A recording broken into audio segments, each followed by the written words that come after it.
Hi guys, welcome back to my channel. So today we're going to be doing another reaction video, but today we're going to be reacting to SB19's story.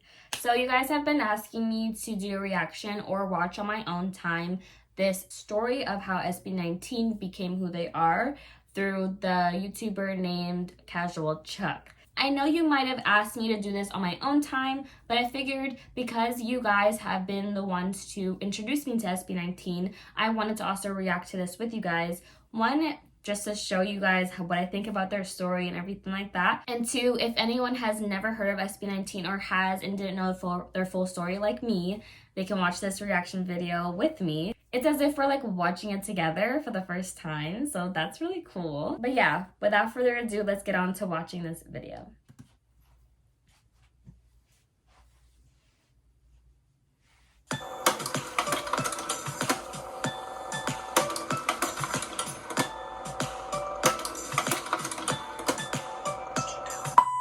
Disclaimer, this video is only based on my personal research. I might miss some details and it's possible to have discrepancies, but I did my best to get as much accurate information as possible, so enjoy!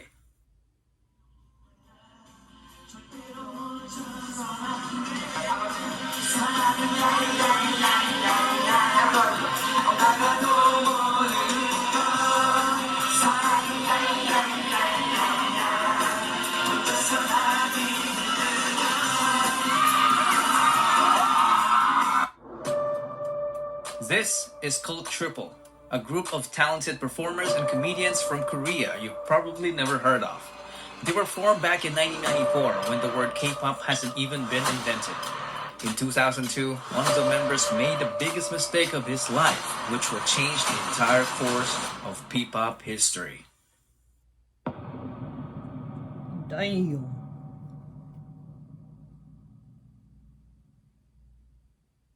Do you remember this song?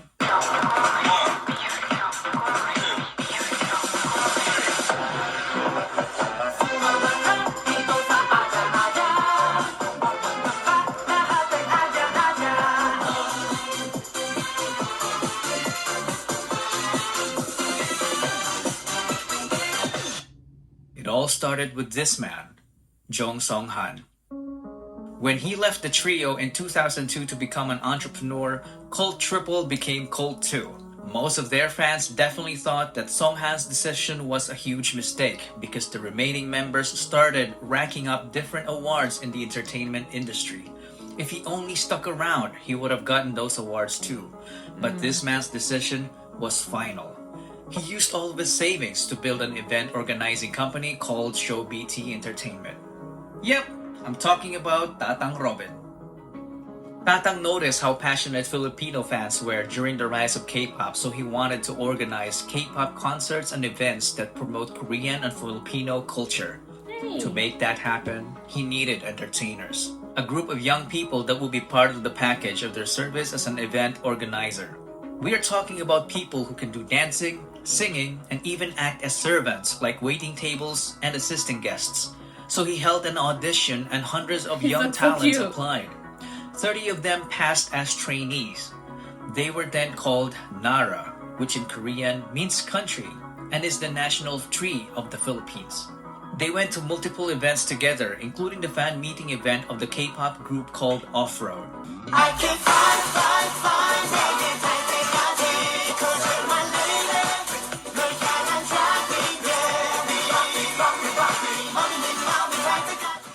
After numerous events, Tatang Robin saw something special when it comes to Filipino talent. Okay, so Tata Robin is his name? What? I'm confused. But I guess the... Oh, no. No, I don't get it. What? I'm so confused. What? Honestly, what? What? He realized that... So he made a group of... he made a group who used to tour and do opening acts and stuff like that. That was guys and girls, which is very uncommon, at least in K-pop. But it's very interesting. Some of his trainees were far too talented to just end up as small-time performers. So he decided to launch the first P-pop boy group that underwent strict Korean-type training. Out of the 30 trainees, only few have made it. Okay, so he made a machine just like the K-pop machine. Okay, makes sense. Gian Paolo Nase.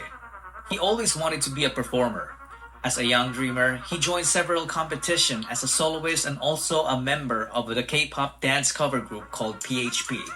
As a trainee, he was the guy who shows up early and leaves late despite juggling a full-time job as a data analyst to provide for his family. Girl. He was the first one selected due to his undeniable diligence and leadership qualities. Honestly, I could see that just based off the music videos that I watched of him or of the group. You could tell that he has one of the strongest vocals. And he's like kind of almost like the main vocalist, you would say, as like in a K-pop group. There, he's the main vocalist, I feel like, for their group. Could be wrong, but he gives that vibe. Like, he's definitely like either the first one to sing in the song or like has that really, really high note. He's very powerful. You could tell he's very powerful. He is known to have critically acclaimed songwriting ability, a badass rapper, and was often dubbed as a genius, but he consistently denied it because he claimed to be just a hard worker. This made him the destined leader of the group. Okay, so he is the leader. Sejun, but later changed his name to Pablo. Pablo. Now that the methodical leader is chosen, they needed more members. Tatang Robin just got a genius composer in Pablo, so they needed someone who can dance. And this next guy is exactly that. Even more. Sylvester Ahero. He was only 16 when he started competing as a dancer while studying. He was a born winner despite growing up as a bullied kid. He made performing his escape from the harsh reality of the world. Why would he get bullied? He did a great job channeling the negative aspect of his life and converting it by winning multiple K-pop dance cover competitions with his group, Sayon. He is also a hard worker. He was teaching dance to kids while competing. There was a point when he worked too hard that it threatened his life due to poor health. He is a very skilled choreographer. In fact, he's the main culprit behind most of SB19's snappy and amazingly synchronized dance routines. Oh my gosh. Okay, that's something I like noticed that happens to me is that like I always fall for and like my bias is always like the guy who can dance the best, and that's not originally why I was attracted to Stell. I was attracted to him for his looks and his vocals. So that's crazy that he's a choreographer because I'm pretty sure he also has high notes, doesn't he? Could be wrong, but I think he does. I don't know. But little did they know that dancing wasn't even his only talent. See? He easily became the main heavenly voice of the group because his vocals were just I'm still on your side.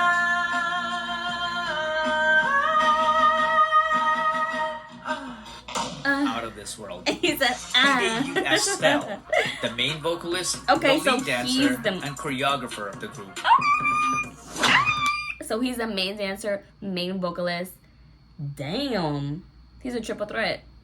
I'm sure he can act, and I'm sure he definitely models. Duh. We all know that. Josh Cullen. I love the fact that his name is Cullen. Like, oh, so he's a vampire? Josh Cullen Santos became homeless at the age of 16, and it was his decision. He's had the worst childhood among the other members. Wow. From growing up in a toxic environment to being physically abused as a kid by their nanny.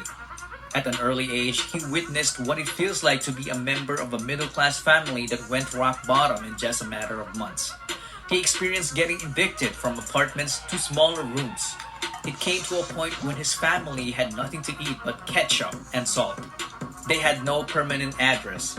Because of that, Josh and his sister... Hold on, guys. Let me plug in my computer since it's dying. Dropped out of school multiple times, so they got bullied at school for being repeaters. Sometimes he would get into fistfight. People get bullied for literally anything. You can get bullied for breathing. You could get bullied because you have eyebrows. You could get bullied because you have eyelashes. Why does it matter? Honestly, I have never been bullied, thank God. Like, I'm very grateful to never have experienced getting bullied, but it is something that has pissed me off for so long. Like, I remember in elementary school when kids were getting bullied, they'd come up to me and be like, they just bullied me, and then I'd have to go up to them and like kind of fight their other people's battles. But like, no, Why? I don't understand the amount of hate you have to have within yourself, to yourself, for your life, and then to put that on to other people because you feel some type of way about yourself. Honey, why don't you look within yourself, and then figure it out? Okay? Because look at you. You're bullying this kid who is now a millionaire, a billionaire. Don't you feel quite dumb? I bet you do. Fights for defending her. Josh had enough of this, so he took matters into his own hands by leaving. He became independent and started working as an internet cafe attendant. Using his own income, he took the alternative learning system and was able to finish his high school degree. He clearly had no background in performing. Not until he met new friends from the dance community, which led to him meeting Stell and Seyeon. They became co-members and went on to win numerous K-pop dance cover competitions all over Asia. They even met BTS during one of their winning runs in Korea. That is so in a way, cool. Josh was saved by Stell after trying so. My favorites all together, and oh my gosh, they were so young back then. Literally, even BTS was so young back then. They were also experiencing the lowest of the low in their career. Wow, I'm so happy that they met. Wow. Look how happy they all are. Makes me happy. Aww. Hard to save himself, and it paid off because after training, Josh ended up debuting as the lead rapper and dancer of the group. He fine too.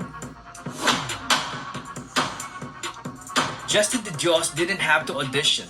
Apparently, he was a very good-looking guy that when he joined a talent workshop as a teenager, Show BT immediately took notice and offered him to become a trainee to improve. See, honestly, that's kind of one of my goals in life is just be walking down the street and then someone come up to me do you like to sing? Do you like to dance? Well, I have a company and we do that stuff and I can make you famous. Do you want to do it? I would be sign me up. I'll be there tomorrow. What, do you have classes today? I'd be there. Take the chances when you got them. Because look at him. You know what I mean? All because of his face. Like Jin. All because of his face. Gotta be kidding. His singing and dancing skills. He was one of the late joiners, and when he did, he immediately saw a familiar face in Josh. You look familiar. Apparently, the two had a stint in performing together in a K-pop dance cover group called Zero to Hero. Hey, welcome to my world. Let's do this. I like when they pause on them. Their faces are funny. So Justin as well wasn't new in the world of performing. He auditioned to be a part of the televised Pinoy boy band Superstar show, but he didn't even make it to the live auditions. Perhaps it was fate. He didn't have great singing skills at the time. It was only when he became a trainee that he improved astoundingly in the vocal department. That's another thing that I think is so cool, and that's what I kind of also love about the K-pop machine, and now the K-pop machine is now working itself and way into the Philippines, that they really care and train you to be your best self when it comes to being an artist and a musician. And I wish I had the opportunity to do that, because to be able to, I know I can hold a tune. I know I can sing something. I'm not the best, obviously. I've never had training before. It's all self-taught. But I know that if I had training, I would kill it. I'm not saying I'll be like a Beyonce or like an Adele, but I think I would be able to have my own album or my own song or something. And I could dance too. I'm tooting my own horn here, but I would love to be in a trainee. I think that would be one of many goals that I have in life. I know that probably wouldn't be able to happen, because my goals now are not to become a famous pop star. But if you asked me 10 years ago, I'd probably be like, hell yeah, I want to be a pop star. You know what I mean? He went on to finish his college degree in multimedia arts while training, which earned him a skill in filmmaking. I love that. He then got selected to debut as the main visual, the sub-vocalist, and the creative director of the group. He was the would-be director behind the record-breaking P-pop music video, What? And I like more. that. But that's a story for another video. That At is- this point, Show BT seemed to have completed the group. 4 members in a P-pop group, a nice even number. 2 rappers and 2 vocalists. They were perfectly balanced, but they felt like something was missing. Perhaps someone was missing. Someone who could take this already great group of guys and push them to achieve the next level, the extraordinary level. Someone so naturally gifted that he could stand out in the presence of the already talented group of young artists. This venture that Tatang Robin took needed an apex, so he started the online auditions. Oh, he's Tata Robin. When Josh heard about it, he was like, I know a guy.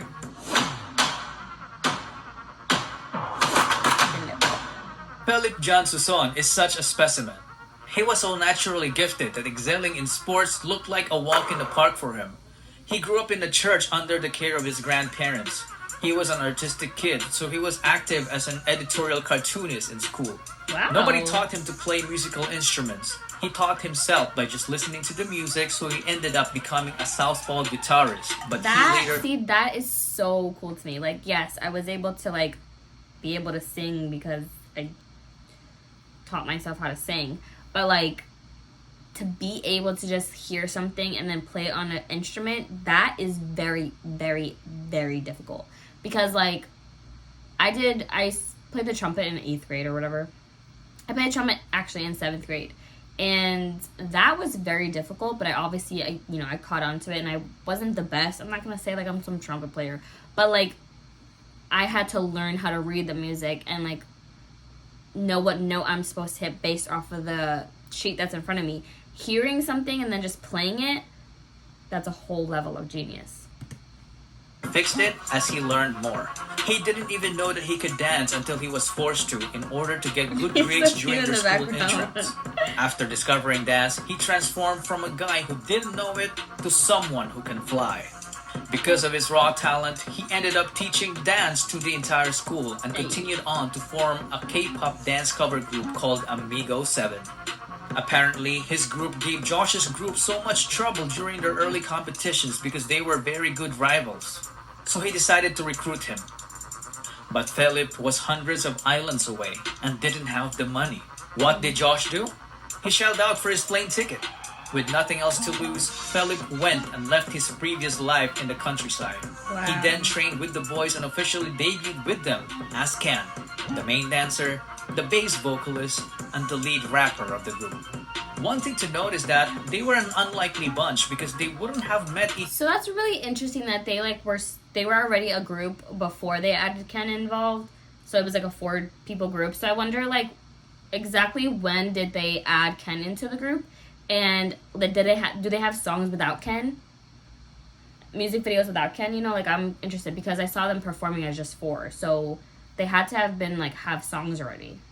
That's crazy to add someone like before they already debuted. each other if Tatang Robin stayed with his already successful group in Korea. Justin failed his first audition, so he didn't even bother to audition again because he thought he wasn't ready.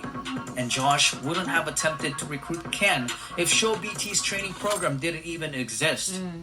And that, ladies and gentlemen, is the butterfly effect. When a small and seemingly insignificant occurrence has a rippling effect through time, leading to a consequential event sometime long after the initial event. Yep. Or as Google would put it, a phenomenon whereby a minute localized change in a complex system can have a large effects elsewhere. Yes. Tatang Robin's so-called mistake back in 2002 led to forming the future P-pop Kings. In 2018, SB19 was formed. The love name that. of the group was carefully picked.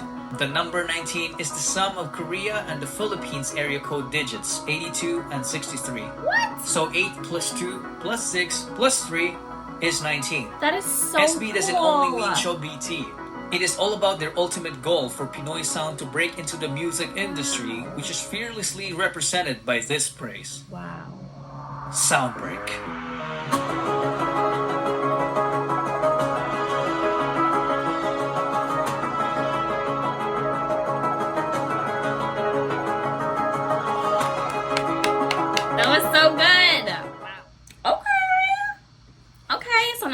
little bit more about SB19, I love their whole name now. Like, actually knowing what their name is, so cool.